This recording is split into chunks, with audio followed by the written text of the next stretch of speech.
Hello students, lecture number 4. We are going to have application of all the theories that we have done. In lecture 3, we have done capital asset pricing model. We have also done arbitrage pricing theory. And if you are not mistaken, you have seen the last part also. Then there is conversion of geared beta into unlevered beta. So all these concepts we have done in the last lecture, we have covered in the last lecture.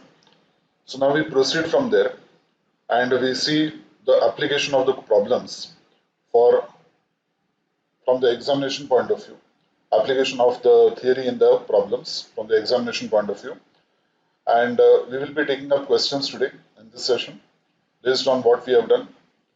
And after that, we'll be following again by a few theoretical concepts, and we will be again continuing with the problems based on those particular concepts. So it is a mixture of theory and problems, where without the theory you will not be able to understand the problems. So it is important for us to study the theory, understand the theory, and then application of the theory in the questions will be very easy. Interpretation will be very easy. Okay? So I am sure that you have enjoyed lecture 3 with all the theoretical concepts explained in detail. So now the problems will go on very smoothly.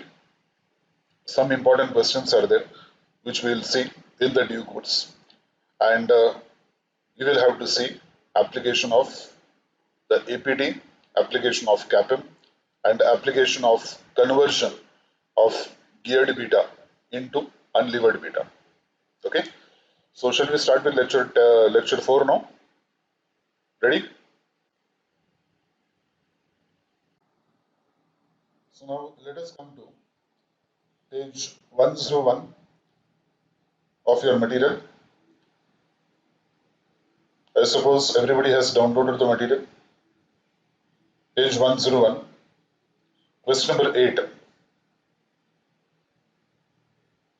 Ready?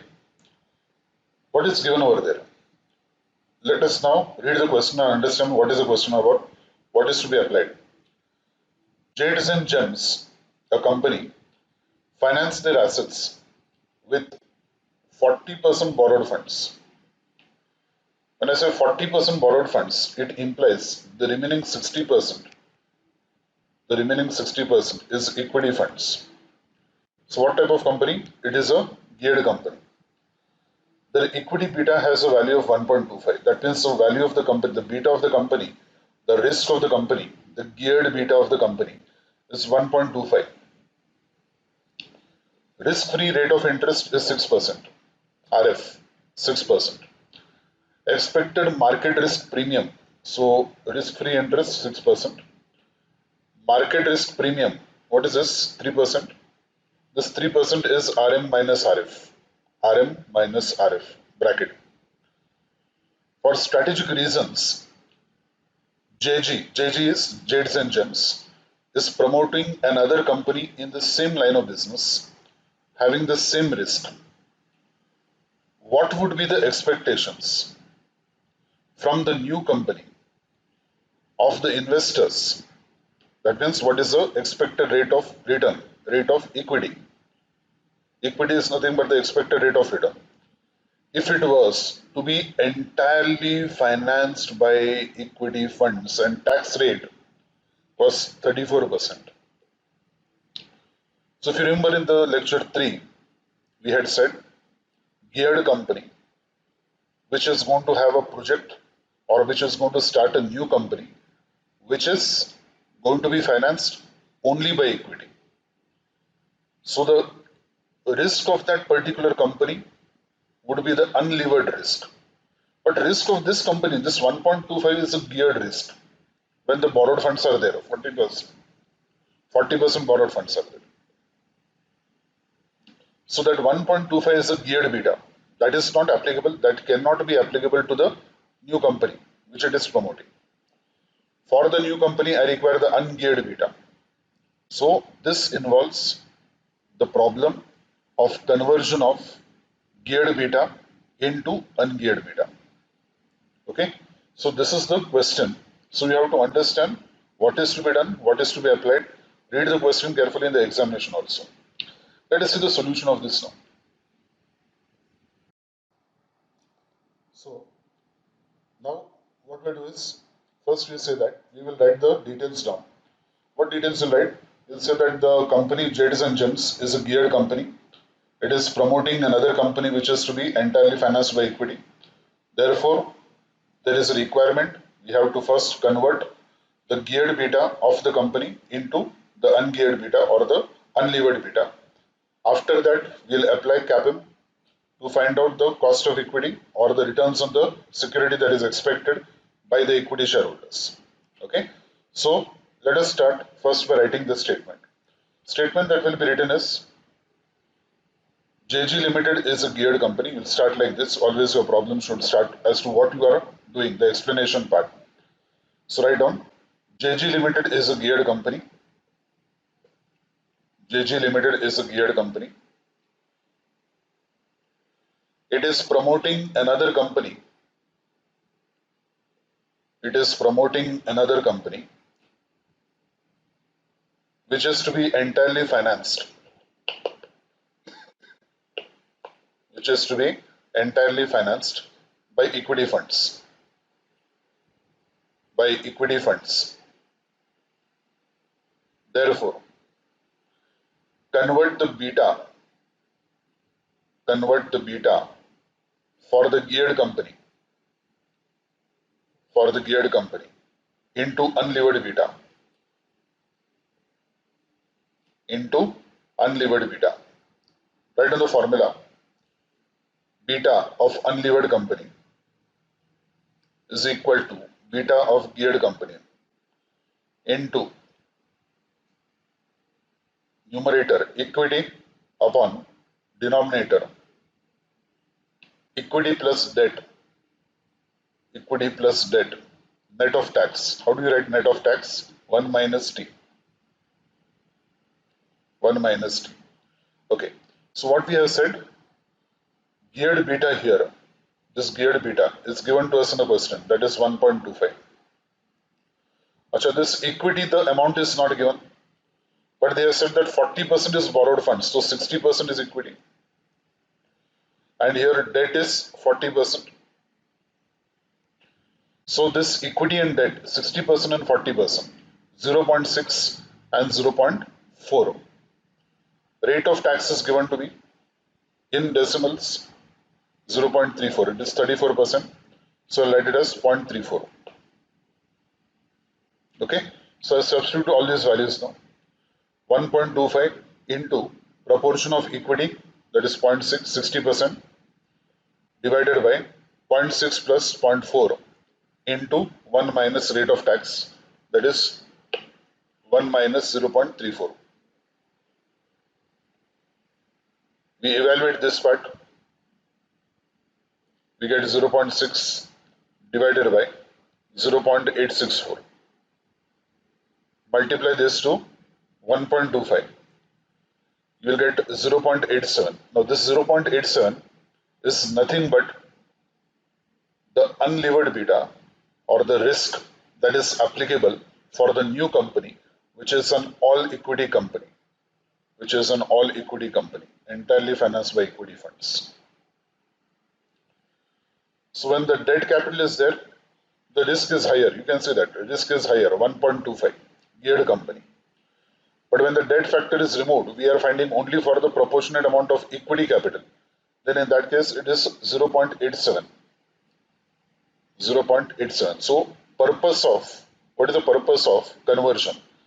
The purpose of conversion is that when in the company I'm having debt capital also, and it is a geared company or a levered company, the risk is comparatively higher. And when it is a company which is an all equity company, the debt is not there. Then in that case, the risk is lower. Now I apply CAPM. As per CAPM, returns on security, or in other words, they have asked me cost of equity. What is cost of equity? The expected rate of return on their investment by the equity shareholders. So that is given as KE. Now we write it as RS because as per CAPM it is RS, returns on security, is equal to RF, that is risk-free rate of return, given to me in the question as 6%, beta, which I've just calculated, 0.87, RM minus RF. They have not given me market rate of return, but this value is given to me. The entire bracket, it is 3, risk premium is 3. So substitute now. 6 plus 0.87 into 3, that is 6 plus 2.61. So that gives me 8.61% as the expected rate of return. That means if it is a company which is an all equity company, which is financed entirely by equity, risk is lower, and the shareholders are expecting now a return of 8.61%, rate of return of 8.61%. Now here I just want to add one more thing. We'll write this answer first. So equity shareholders of new company will be expecting returns of 8.61%. I just want to add one more thing. Suppose they had asked us what is the expected rate of return of Jades and Gems, geared company. Then the same formula will be used. RS is equal to RF is 6% plus 1.25 into 3. So this will give me 6 plus 3.75.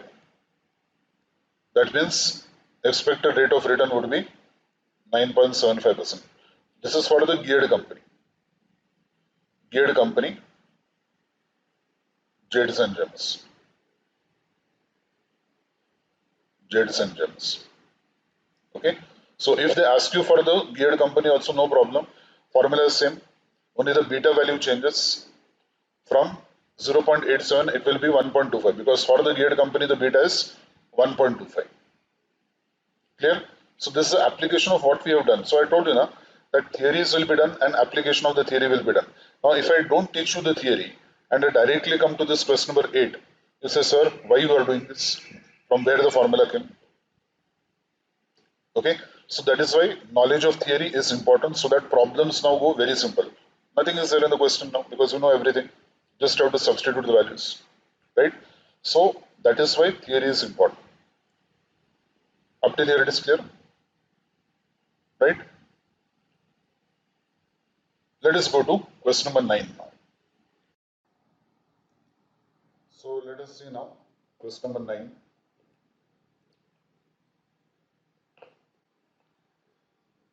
Marbles Limited, an existing company, is considering diversification into IT business with an expected return of 18%. Diversification will be fully financed by equity. Fully financed by equity. Okay. Tax rate is 35%. For this evaluation, CFO of Marbles Limited is making use of CAPM and has collected information about 3 other companies as follows. Company A, equity beta of 1.33 and has an equity that matches debt.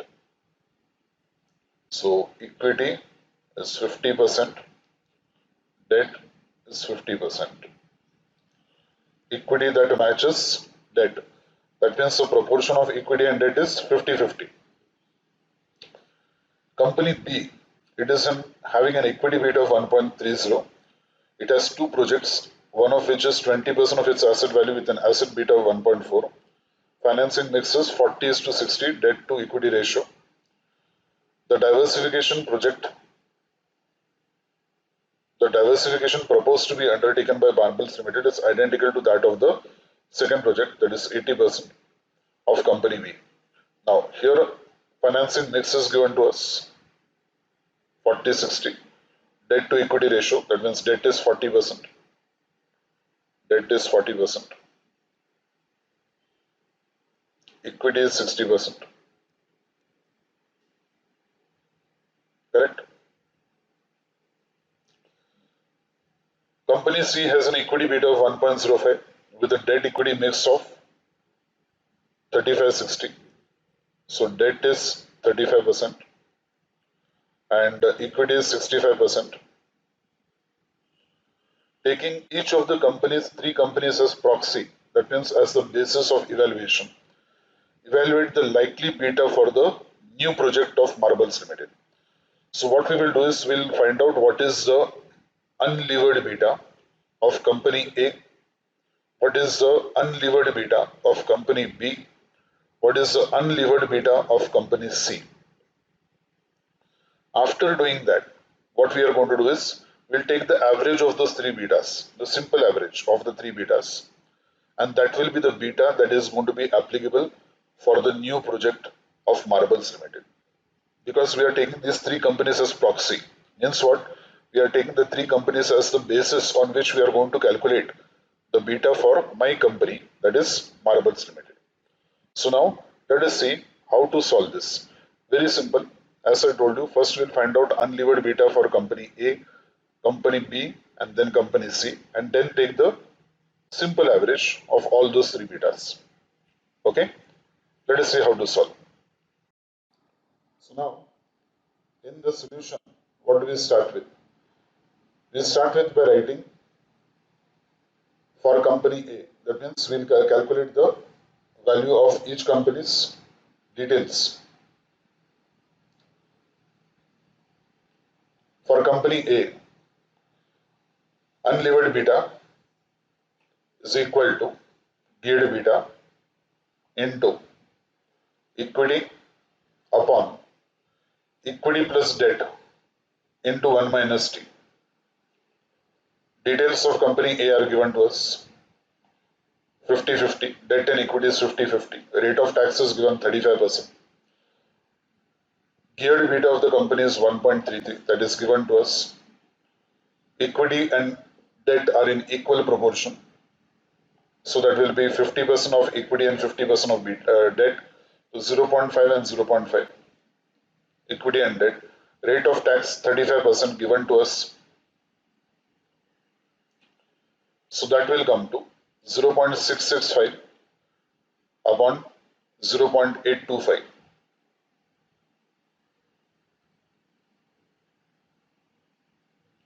Okay, so that will give us company A levered beta converted into unlevered beta as 0.81. 0.81. Same way I will be doing for company B also, where company B has got geared beta of 1.30. Okay, financing mix is 40% debt and 60% equity. For company B, formula is same. Geared beta is 1.30, equity is 60%, debt is 40%. So 0.6 divided by 0.6 plus proportion of debt 0.4 into 1 minus rate of tax 1 minus 0.35. That is 0.78 upon 0.86. That is 0.91. So this is the unlevered beta for company B.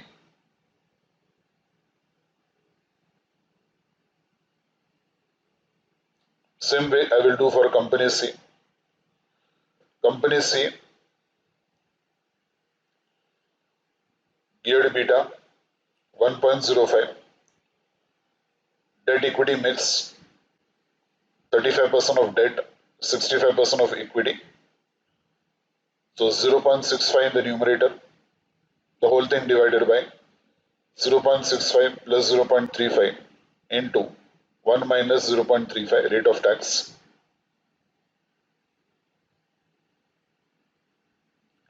So it is 0.6825 and 0.8775, which gives me unlevered beta for company C as 0.78. Now, these three companies A, B and C are taken as proxy companies. That is, we are going to calculate our beta on the basis of these three companies. So these three companies unlevered beta we have calculated.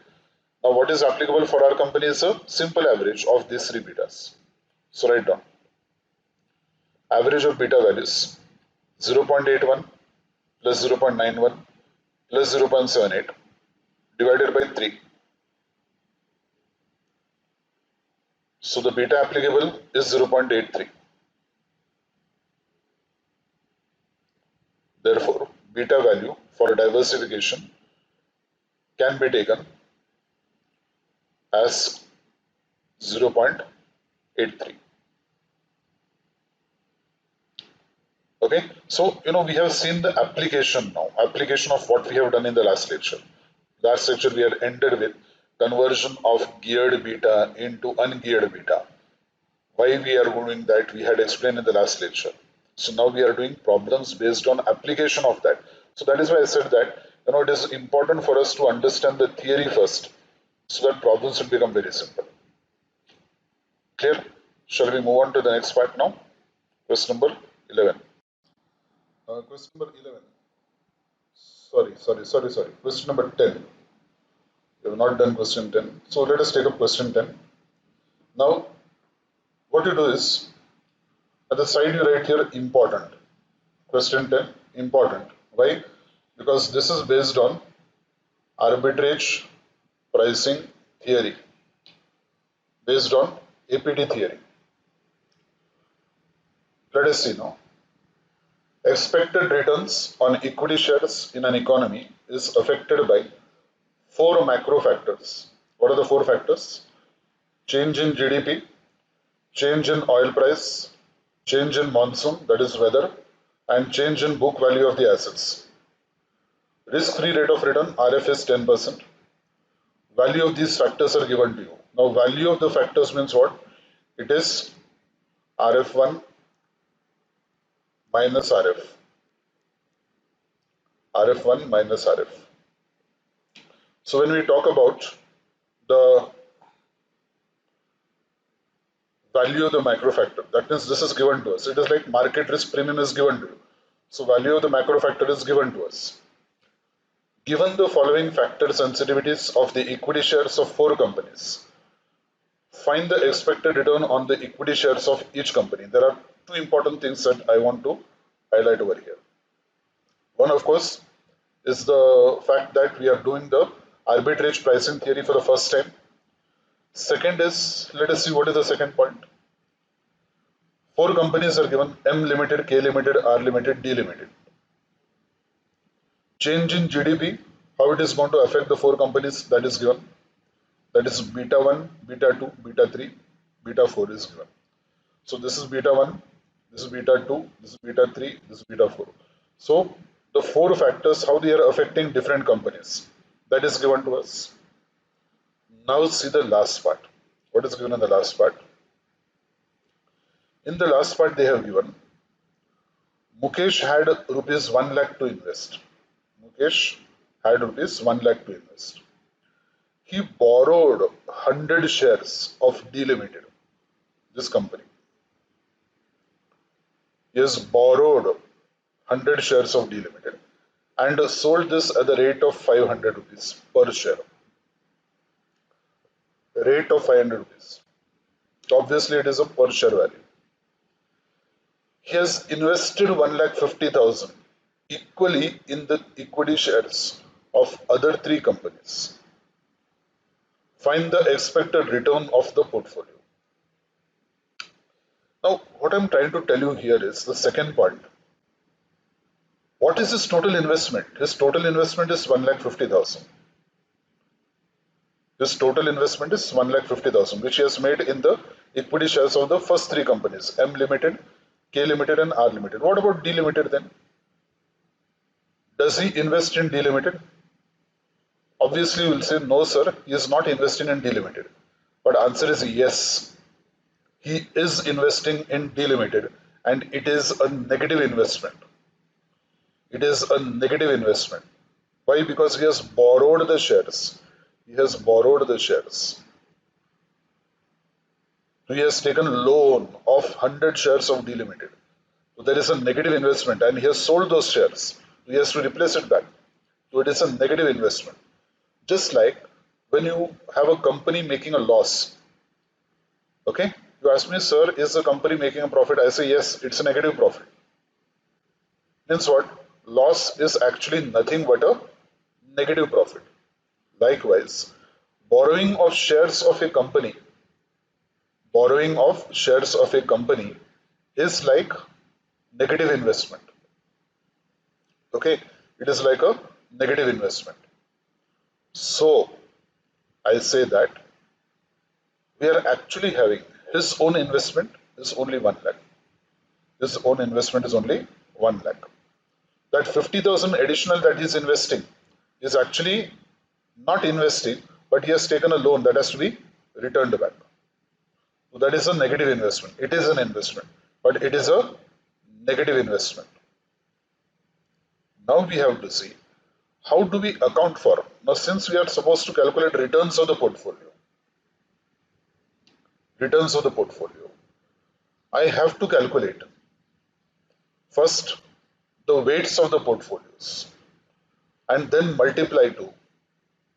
Now, formula is what? RS is equal to RF, that is risk-free rate of return, plus beta 1 into returns of the first security into what we have to do?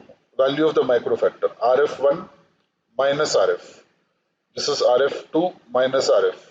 Okay, this is RF1 minus RF. This is RF2 minus RF.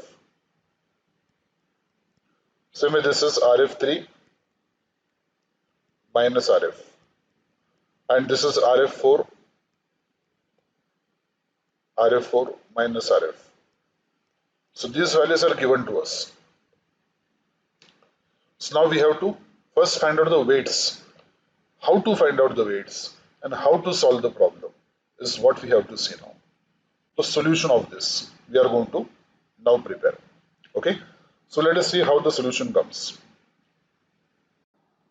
So the solution now will be starting with the figures where I am going to take the weights first. Why? Because for the portfolio, I will have to multiply the beta into the weights. I have to calculate the beta factor first. So weighted beta of the portfolios, that I have to calculate first. So now let us see how we are going to approach this. First, I write the heading arbitrage pricing theory, APT. APT. Okay. Now weight of the first investment.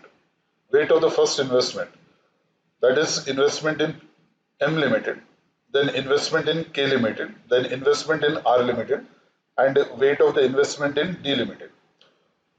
1,50,000 I have invested equally. So M limited 50,000 upon total investment. Same way K limited 50,000 upon total investment.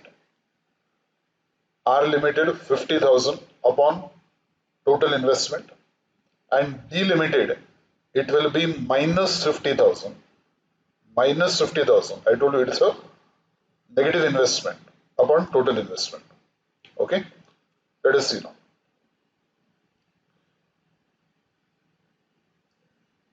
Weight 1, that is weight of the first company.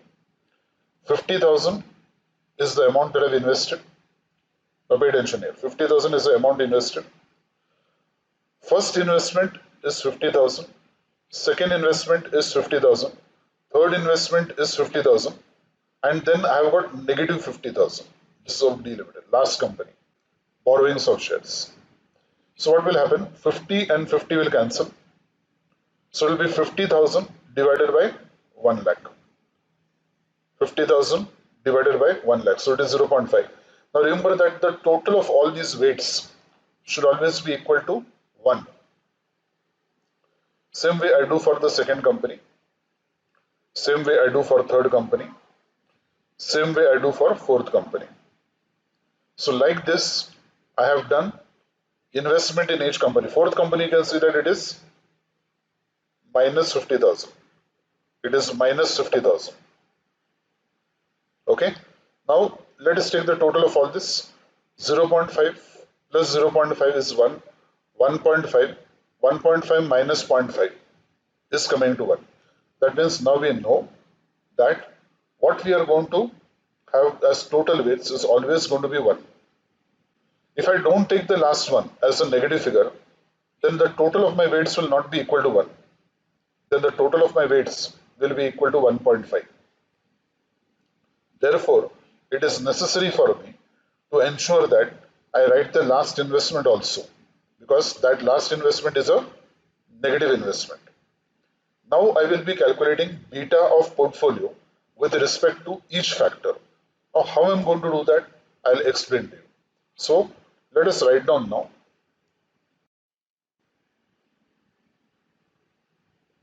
beta of portfolio on account of change in GDP. First, see what I'm writing. Then I will tell you from where the figures are coming.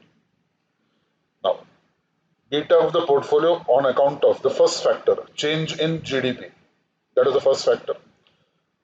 0.5, 0.5, 0.5 and minus 0.5. This is the weights of the four companies.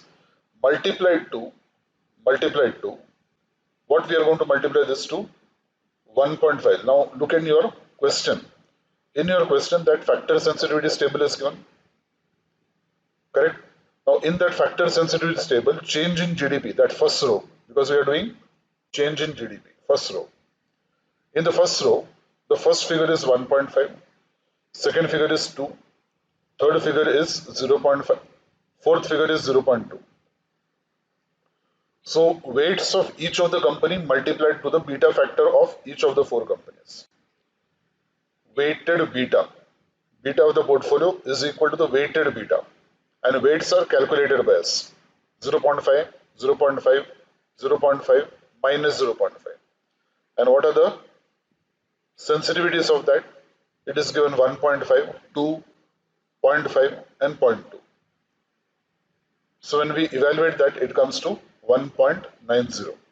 Same way I take the second one, beta of portfolio arising on account of change in oil prices. Now we can tell how it is going to come. Second row, change in oil prices, second row. So it will be 0.5 into minus 1, 0.5 into minus 0.05, 0.5 into minus 0.1 and minus 0.5 into minus 0.9.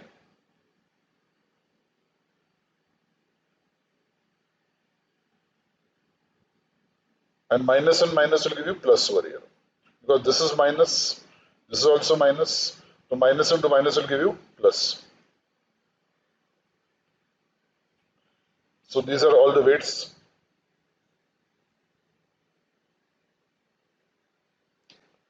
Weights multiplied to the sensitivity factor of each of the four companies. So 0.5 into minus 1, look at the second row of your question.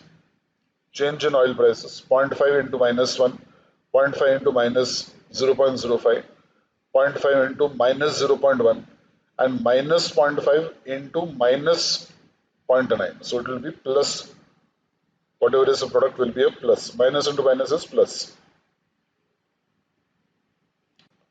So that answer we get as minus 0.125. Okay. Third one. Same way I do. 0.5 into 0.2. Now third row. 0.5 into 0.2. These are all the weights multiplied by the factor sensitivities of the respective company. So into 0.2 into 0.5 into 2 into 1.5.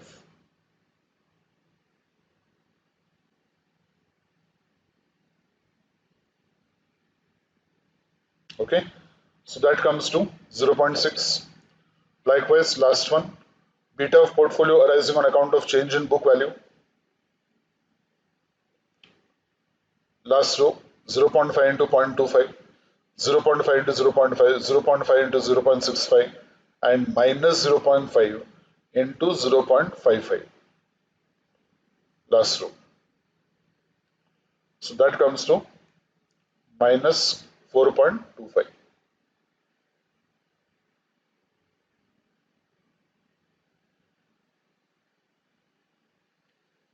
Okay. Now I go for calculation of expected rate of return. Expected rate of return. That is what they have asked for. of the portfolio.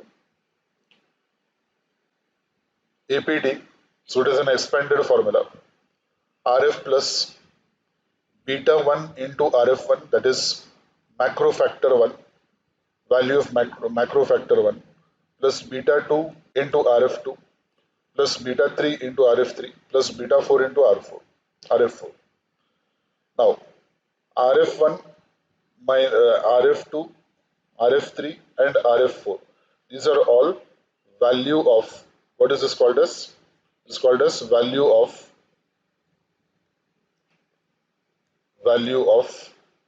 macro factor, which is given to us in a problem. Value of macro factor given to us in a problem. So RF1 will be 6%, RF2 will be minus 2%, RF3 will be 3%, and RF4 will be 10%. Okay, so now I substitute the values. 1.90 beta I have got calculated in the previous step into 6 plus minus 0.125 into minus 2, that will give me plus, minus into minus plus 0.6 into 3 plus 0.425 into 10%. And when I evaluate that, I will get 10 plus 17.70, that is 27.7%. That is the expected rate of return of the portfolio.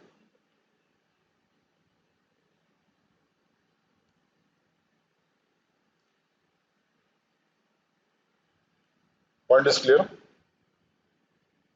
Okay.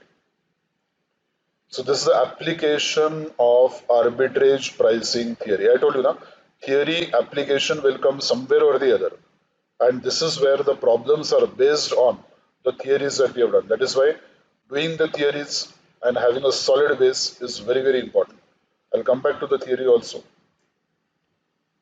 Once again, it's some new points that we have to observe. Achha, coming back to the concept of capital market line. What did we say, capital market line? You had seen only one part of that. So I will draw this. This is the part that you had seen.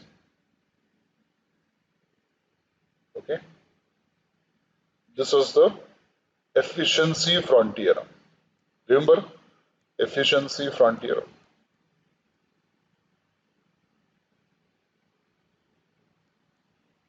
Remember this? Now, actually, efficiency frontier is stretching downwards also. But this part I'm not showing why, because it is irrelevant. Because any stock on this particular part over here will have a stock on this efficiency frontier, which is better than that. Now, this is your point B. There is some problem here. This is your point P. Diagram has not been drawn properly. And point M is over here. That is a point of tangency. Remember, no? Market portfolio. And this is the line that comes over here. This is called as a CML. It's your CML. Now, normally this efficiency frontier is, a curve like this. It is actually a curve. But when that straightens out, we have what is called as the critical line. We have what is called as a critical line. So let us see what is a critical line. You have to write down this because it is not there in the book. A basic premise of economics is that due to the scarcity of resources, all economic decisions are made in the face of trade-offs. If you are getting one, you have to forsake the other. You have to give up the other. Trade-off. Markowitz identified the trade-off facing the investor. What is the trade-off facing the investor? Risk versus return. So if you want more returns, you have to take up more risk. Okay? The investment decision is not merely which securities to own, but how to divide the investor's wealth amongst the securities. And this is the problem of portfolio selection. Markowitz extends the techniques of linear programming to develop the critical line. Now read this. The critical line identifies all feasible portfolios that minimize the risk for a given level of expected return and maximize the return for a given level of risk. What is that? That is nothing but efficiency frontier. That is what we were talking about as efficiency frontier. But efficiency frontier that we had drawn was a curve that is there in your book. It is a curve. When that curve straightens out and it becomes a line, then you can have a linear equation. Then you can have a linear equation. When graphed in standard deviation versus expected return space, that means standard deviation on the x-axis, returns on the y-axis. These portfolios form the efficient frontier. Okay. Now, the efficient frontier represents the trade-off between the risk and expected return faced by an investor when forming his portfolio. Most of the efficient frontier represents well-diversified portfolios, and this is because diversification is a powerful means of achieving risk reduction. Equation of this critical line is in the standard form of the linear equation y is equal to a plus bx. Y is equal to a plus bx. Okay, I give you some time to write.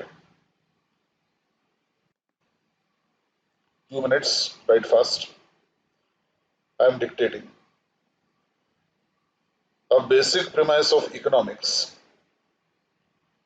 A basic premise of economics is that due to the scarcity of resources,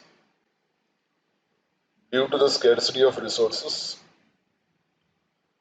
all economic decisions, all economic decisions are made in the face of trade-offs, trade-offs, exchange. Markowitz identified Markowitz is associated with Kaplan, identified the trade-off facing the investor, that is risk versus expected returns. Risk versus expected returns. The investment decision is not merely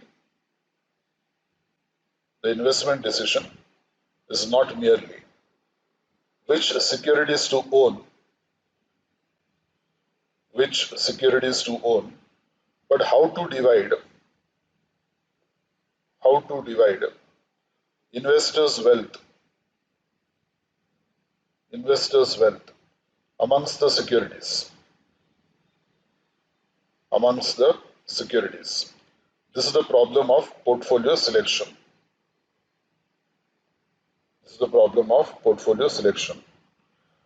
Markowitz extends the techniques.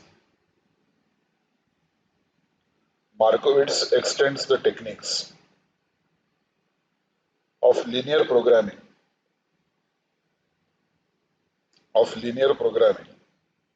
to develop the critical line.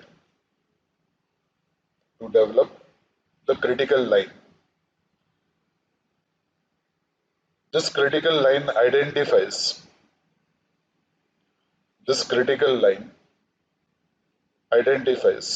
all feasible portfolios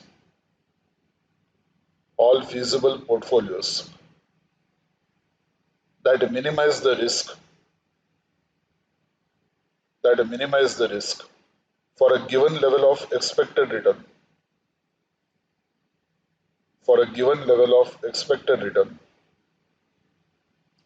and maximize the expected return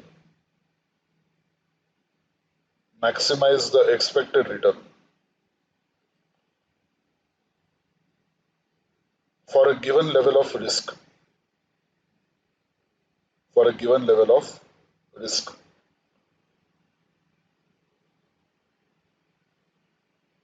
when plotted on graph paper with standard deviation on x-axis. Standard deviation on x-axis and returns on y-axis. Returns on y-axis. These portfolios form the efficient frontier. These portfolios form the efficient frontier. The efficient frontier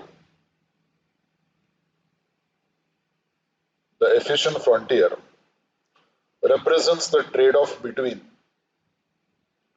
represents the trade-off between risk and expected returns. Risk and expected returns faced by an investor. Faced by an investor when forming his portfolio. When forming his portfolio. Most of the efficient portfolios, most of the efficient frontier represents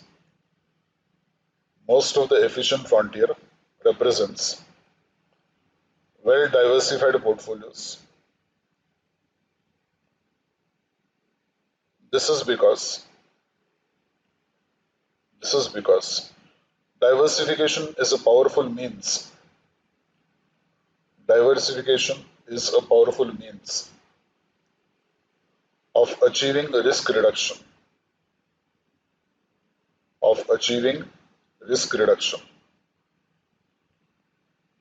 The equation of this critical line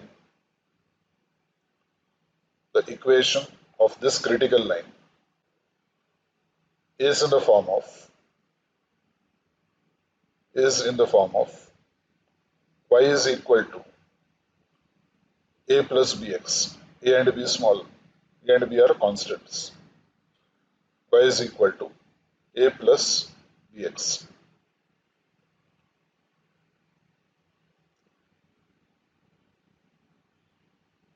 Done. Now we will take question number 11 based on critical line. So that is why I did critical line first, and then we'll come to question number 11.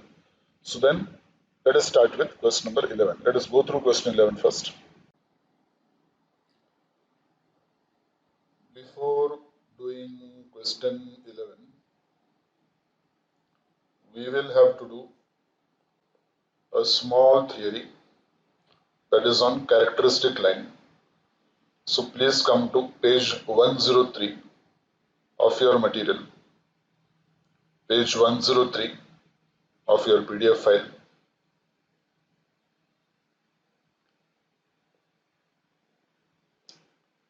We are having characteristic line. Okay, characteristic line. Now, what is this characteristic line? You can see the diagram below. Okay, the analyst view of relationship between returns on individual securities and returns on market portfolio. So the relationship between a particular company's returns and the market returns, when they are compared, we can have what is called as a characteristic line. Vertical axis plots returns on the security for that period, and the horizontal axis plots, that is the x-axis, will have the returns on market portfolio. So this is the returns on market portfolio. This is the returns on security. So the relationship between them will give us a straight line, which is called as the characteristic line. So what we have to study here, nothing much here. We have to study equation of characteristic line, that is in the form of x is equal to alpha plus, now alpha comes into picture, x is equal to alpha plus beta into Rm. Okay, so calculation of alpha will be there, calculation of beta will be there. If beta is not given, then we'll have to calculate beta value also, and then we'll have to put it in this format. Okay, So characteristic line, that will be useful. Now again I am going to come to distinction between SML and characteristic line. At a later stage I will be coming back to the distinction between SML and characteristic line. So as of now we are just going to know the equation of the characteristic line. We have done critical line, we have done characteristic line. Now on the basis of these two we are going to solve two questions now, one after the other. Question number 11 will be on critical line and question number 12 will be on characteristic line. That is why I wanted to do both of them together. So question number 11, I will be first starting with what we had done critical line just 2 minutes back, and then we will go on for question of characteristic line, for which we will require this particular equation. Okay, now let us come to question number 11. Question number 11.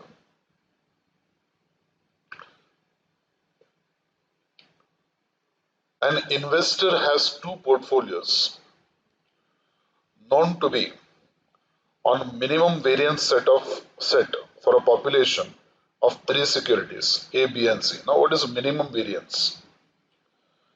In that just before I showed you that efficient portfolio line, it is actually a curve of this type, but we cut off the curve over here. Okay, now this lowest point over here, okay, this curve comes down here and then it becomes, so we say that this portion is not required. Why? Because for every security on this particular part there will be a security on the upper part which is giving us a higher return, so the same risk.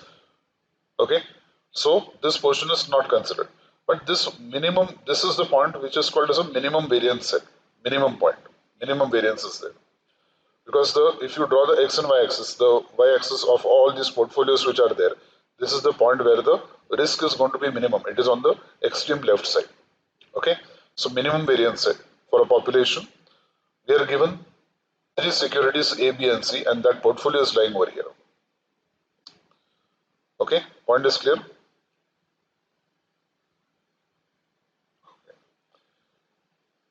And they are in particular weights. In portfolio X,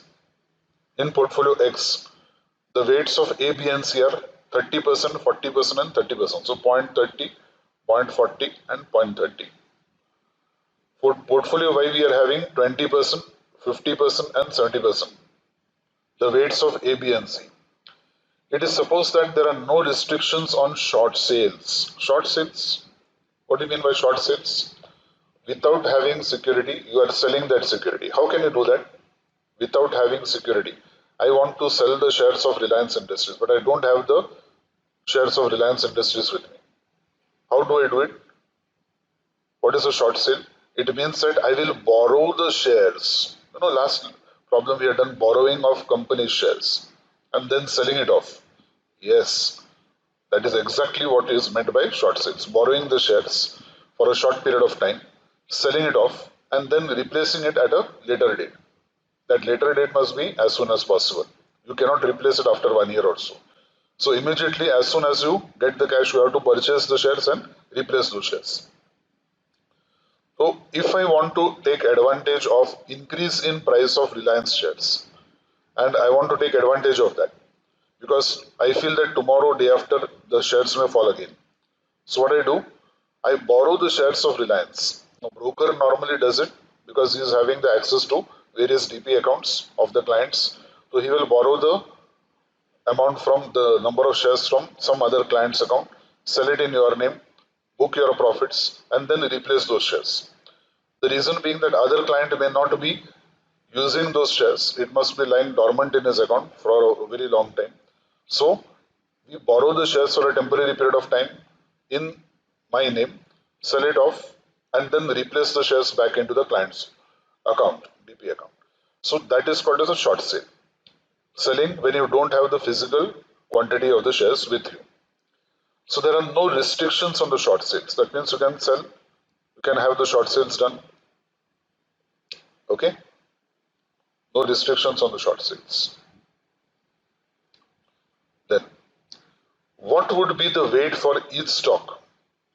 What would be the weight for each stock for a portfolio constructed by investing rupees 5,000 in portfolio X? That means now again we are having a portfolio of X and Y of two portfolios. One portfolio is having three securities A, B, and C. Second portfolio Y is also having three securities A, B, and C. Now we are combining both those two portfolios to form one single portfolio. So we are investing 5,000 in X and 3,000 in Y. Second, suppose the investor invests 4,000 out of 8,000. He's having total cash of 5,000 plus 3,000, 8,000. So case one is investing 5,000 in portfolio X and 3,000 in portfolio Y. How it is going to be done? We will see that. Second case is that if he is investing 4,000 out of 8,000 in security A, then B and C, how much is going to allocate? What is the weight of B and C? That is what is the question, for which we will be making use of critical line that we have studied just a few minutes back. Okay, so now let us see how to solve this problem.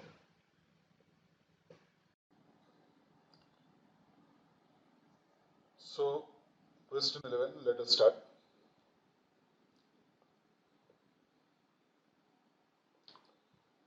Investment in each portfolio. We have to invest now.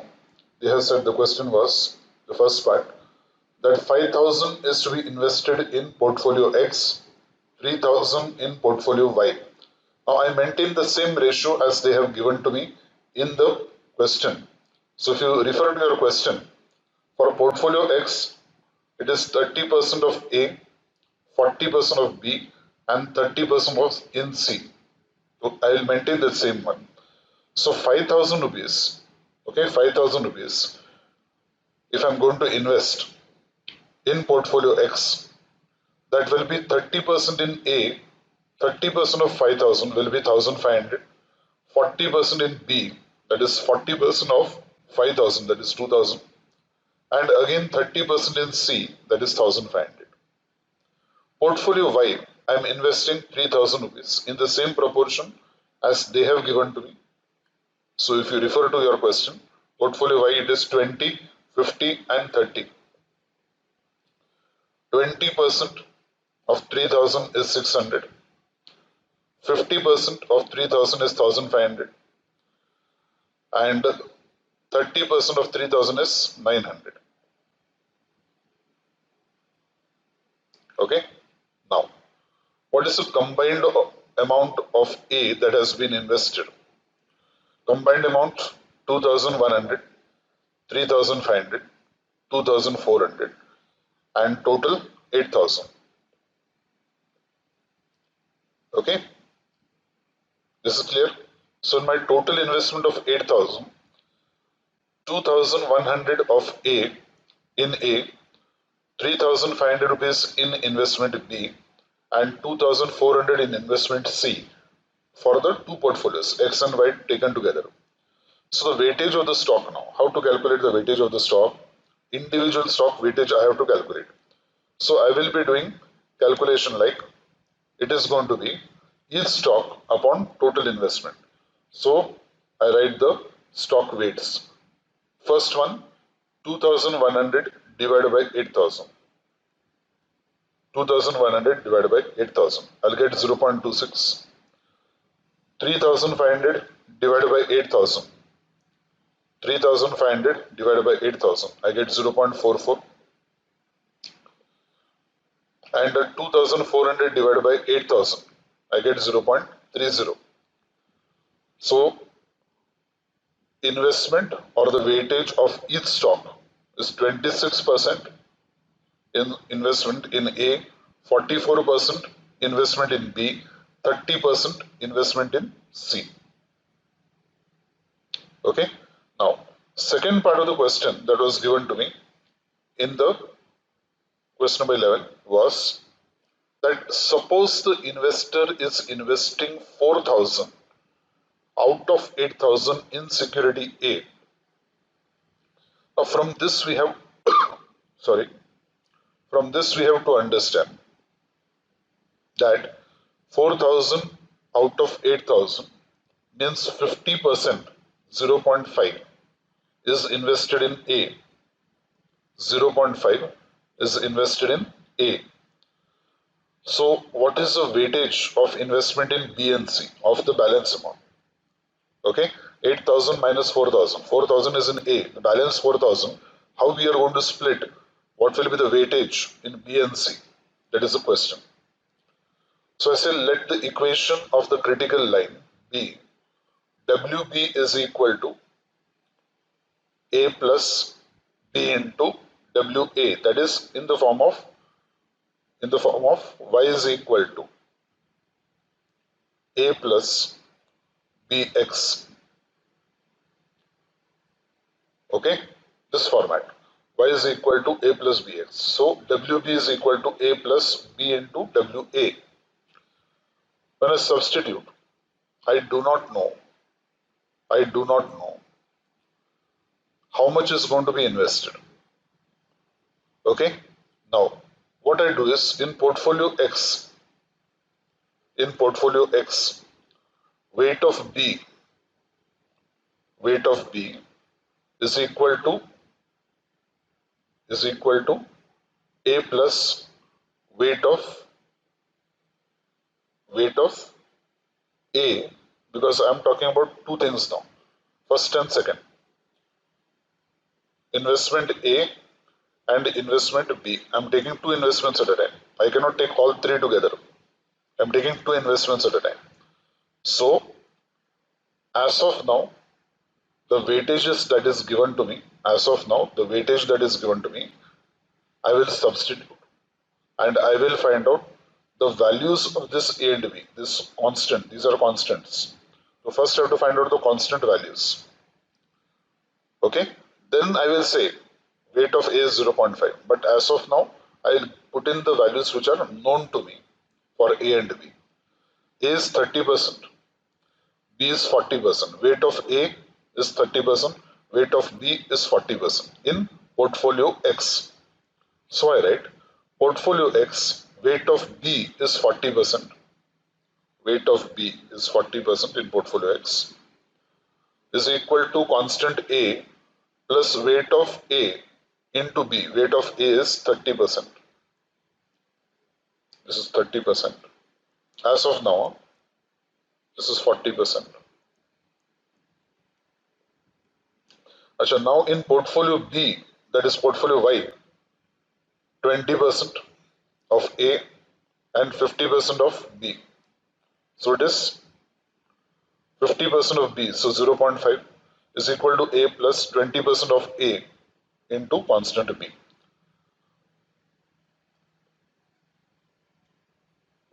Now I'll solve the two equations simultaneously so that I get the constant values A and B. My main job first is to find out the values of the constant A and B. So solving the two equations simultaneously, 0.40 is equal to A plus 0.3B and 0.50 is equal to A plus 0.2B. You can do subtraction here. So A and A will cancel. 0.1B is equal to 0.1. So B is equal to minus 1. And substituting that B is equal to minus 1 in equation 1. Now we are professional students. We can do certain things directly. Simple calculations. If I substitute this, because this is going to be minus 1 and this is going to be minus 0.1 and this will be plus 0.1B. So answer is going to be minus 1 and A is equal to 0.7 if I substitute. So the equation of the critical line can now be written as, or it can be written, weight of B is equal to 0.7 because A is now 0.7 plus minus 1 into weight of A. So that will be written as 0.7 minus weight of A. Now I have got this equation on the basis of which I am going to find out proportion of A given to me, proportion of B and C. Again, we can take only one, two at a time. I cannot take all three together. So if half of the funds are invested in security A, then WP is equal to 0.7 minus weight of A. Weight of A is 0.5.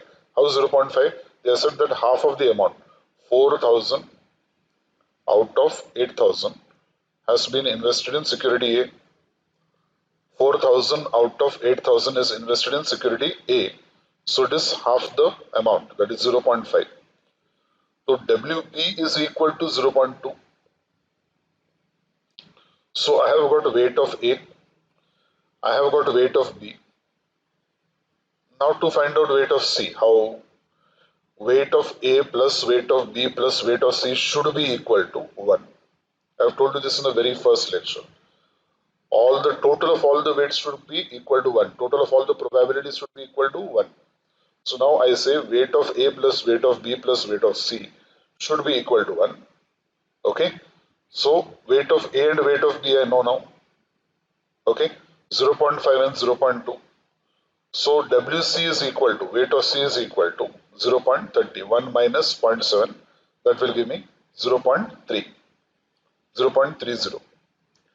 So that means 50% in A, 30% in, sorry, 20% in B, and 30% in C.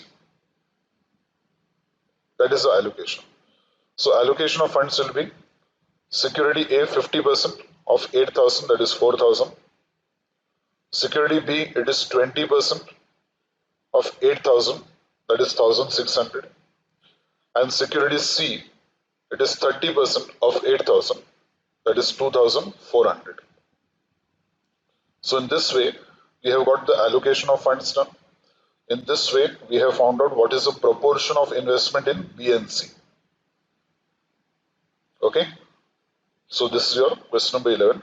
This is based on what? Critical line. Now we have to come to characteristic line. And we'll study some new things also. Okay. So let us come to question 12. Question 12. Question number 12.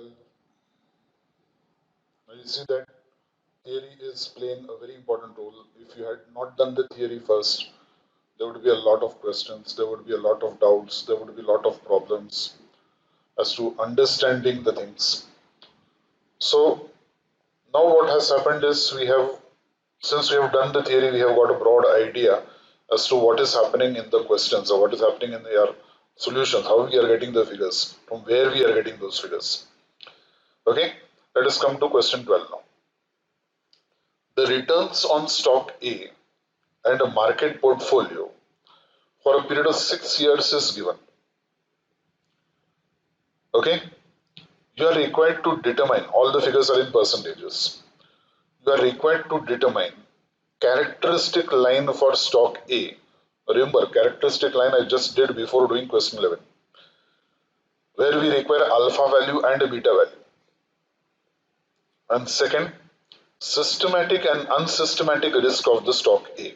Systematic risk we can measure. Okay, unsystematic risk is total risk minus systematic risk. Unsystematic risk is total risk minus the systematic risk. But for characteristic line for security A, I require to calculate beta, I require to calculate alpha. First, what to calculate? I will calculate beta. How to calculate beta? There are two formulas that I have given to you. Correlation with the correlation coefficient into security, risk of the security upon risk of the market. That is one. Second, I have given to you covariance upon variance. Covariance of the security with the market. Covariance of security with the market. And variance of the market divided by variance of the market. So now with the help of this formula of beta, I will first calculate the value of beta. Now see, when I calculate beta, it is covariance upon variance of market. Covariance probability is not given, probability is not given. So it is summation of S minus S bar into m minus m bar divided by n minus 1. Remember I told you n minus 1. If probability is not there, it is n minus 1. Correct? Followed? Now, variance of the market. How to write? Summation of market on my m minus m bar, the whole square. Variance is whole square divided by n minus 1. So n minus 1 and n minus 1 of numerator and denominator get cancelled. Get cancelled. Therefore, it is simply summation of s minus s bar into m minus m bar, the whole divided by summation of m minus m bar, the whole square. So now with the help of this formula, we'll calculate beta, then we'll calculate alpha, then we'll write the equation, then we'll find total risk. From that total risk, I minus the systematic risk as per CAPM formula. Systematic risk not only of beta. Beta is of a particular security only, but security in relation to market. Systematic of risk in relation to market we are talking, not the individual security risk of the security, but the risk of the security in relation to market. CAPM theory mein, I have done, I have made you put in box bracket the systematic risk formula. Beta square into sigma m square variance. Let us see. We have to recollect all these things now. That is why theory was done first. Right? Let us see the answer now. Question number 12. Solution. Now, first thing I told you, formula is what? My first job will be to calculate the value of beta, that is covariance upon variance. For covariance, I require S minus S bar and M minus M bar product. So look at the columns now. Here column, security, S is representing security A. The security returns of that, M market returns, S minus S bar. S bar from where will I get? Probability is not given. It is summation of Px. Summation of Px not possible now because probability is not given. So how do I get S bar? S bar will be nothing but total of all the values divided by n. Okay, divided by n. So it will be, how many values are given? 6 values are given. Total of all those values divided by 6. I'll get S bar. Same way, total of all values of m divided by 6. I'll get m bar. Simple average. Simple average. Then each value of S minus S bar, I will get S minus S bar column. I'll get this column. Okay. Then each value of M minus M bar, I'll get this column. Then I will multiply these two columns and I will get this column. And then I will take this column and square it, I will get this column. So all the values I have calculated. Okay. Let us see the calculations now. Years 1 to 6. Security returns given to you. Take the total of all those values. You get 38.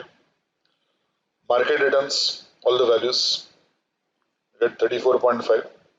Total, check, 34.5.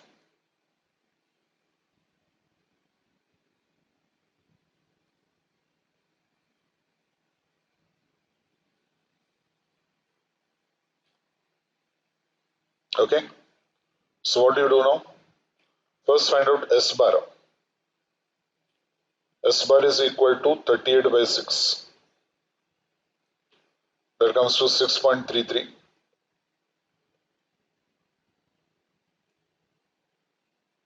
Then you calculate M bar. 34.5 divided by 6 at 5.75.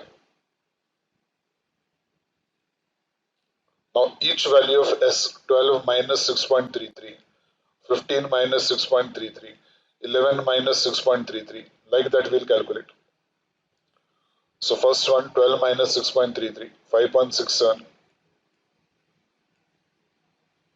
Okay. Then 15 minus 6.33, 8.67. 11 minus 6.33, 4.67. 2 minus 6.33 minus 4.33. Write the minus sign. 10 minus 6.33. Again, I'll get 3.67. Minus 12 minus 6. Minus 12 minus 6 minus 18.33. Negative. Same way, each value of m now minus m bar. 8 minus 5.75. 12 minus 5.75. 11 minus 5.75. Minus 4 minus 5.75. Minus 9.75. Then 9.5 minus 5.75. Minus 2 minus 5.75. Achha, now multiply these two columns. 5.67 into 2.25. Up to two decimals, you have to round up the figures. Round up the figures up to two decimals.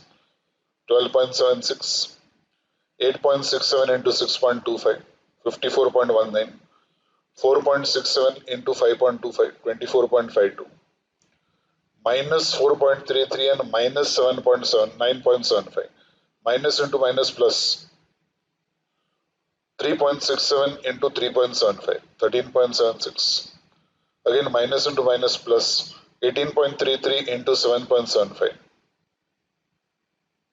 Take the total of this column. Take the total.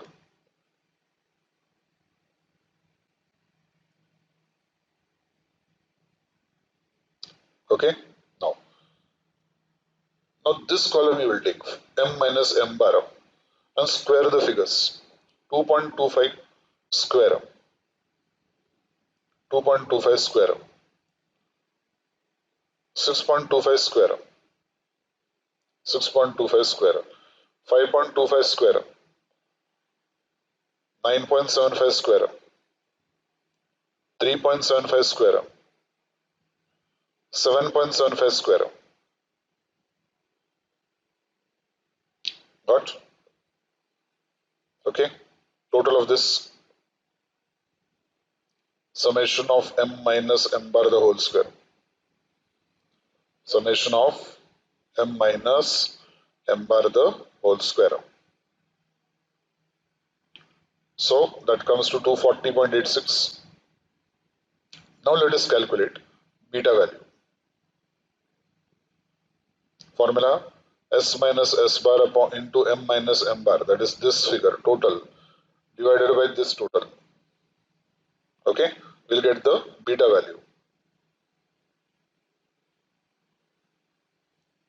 Summation of S minus S bar into M minus M bar divided by summation of M minus M bar the whole square.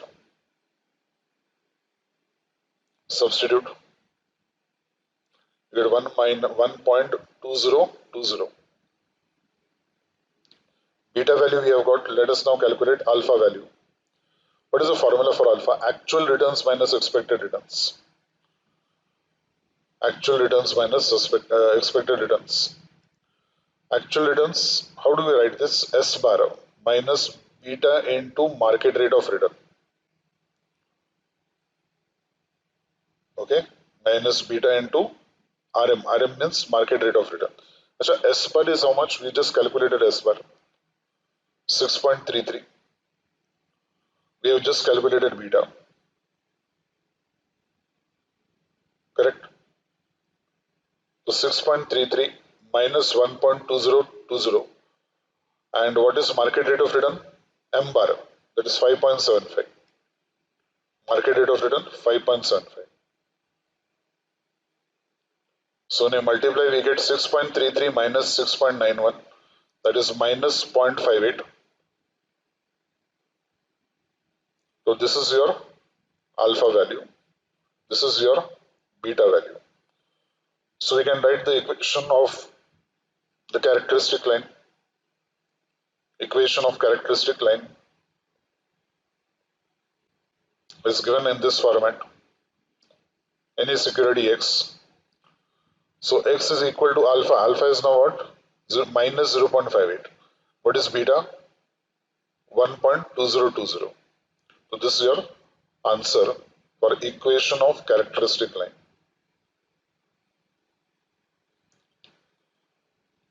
Now we find total risk of the market.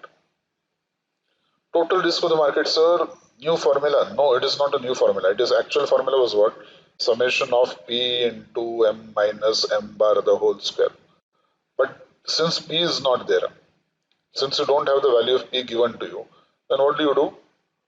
You divide this by N minus 1. I told you, no? You divide it by N minus 1. So it is summation of M minus M bar the whole square. We have got that value. Summation of M minus M bar the whole square. 240.86 divided by N minus 1. How many values are there total?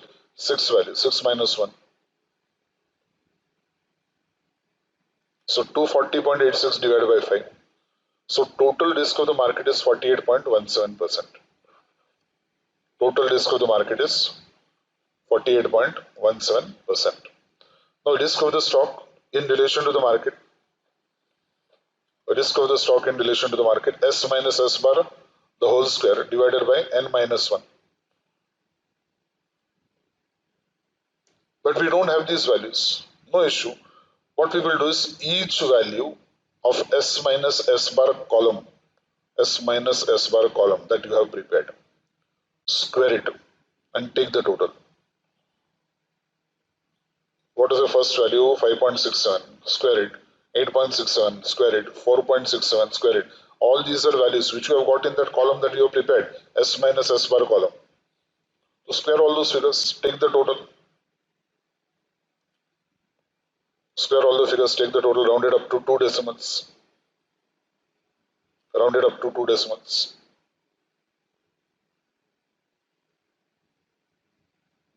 So how much you get?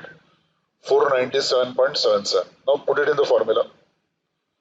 497.77 divided by 5. You get this as 99.55%. 99.55%. Now comes the most important thing. Systematic risk. What is this 99.55%? Total risk of the stock. Total risk, what is the meaning of this? It is standard deviation. Standard deviation. Total risk of the stock. Now, systematic risk. From this total risk, if I minus systematic risk of the stock, you will say, sir, the systematic risk is beta, na? Yes, individually the stock has got a systematic risk of beta, but in relation to market, systematic risk in relation to market. Refer to page number 95. I'm writing this formula. Refer to page number 95. In that I have given you CAPM formula. CAPM theory is given and I made you underline and put in box bracket. Systematic risk of the stock in relation to the market. Page 95. Refer. You have got the book. I don't have the book. I'm sitting and telling you the page number. Page number 95. That is beta square into sigma square. This is variance. This is variance, which we have already calculated as 48.17. Beta, now you have to square this value. Okay, so substitute 1.2020 the whole square into 48.17. You get 69.60%. So now from the total risk, when I minus the systematic risk, from the total risk, when I minus the systematic risk, I will get unsystematic risk of the stock. Total risk minus systematic risk. 99.55 minus 69.60. So this is your unsystematic risk of the stock. 29.95%, which should be diversified. Which should be diversified because it is a diversifiable risk. Unsystematic risk means diversifiable risk. Done. So now today what we have done? We have done the application of all the theories that we have studied. So lecture number 3 was very important. Yes or no? It was very important. So now from there we have studied all the theories, application of that we have done. There are more problems. There are more varieties. and we have to solve a little bit more level problems. There is one thing that is called as sharp index model that also needs to be done. So in my lecture number 5, I will be having additional problems, that means more than this, that is question number 13 onwards. I'll be introducing sharp index model. We'll be doing problems on that. Simple problem and CMA final problem. Simple problem and CMA final problem. So before we come to lecture 5, you have to revise all the things that you have done, because now you can see that from different parts of the question, from different parts of the theory, we are taking out the formulas for application. So that is why theory was very important for us. Theory was very, very important for us. Okay. So now lecture number 4 comes to an end, and in the next session, that is in lecture 5, we will be doing more problems on portfolio management, and probably that will be the last lecture of portfolio management. Okay. Till the next lecture, stay at home, stay safe. God bless you.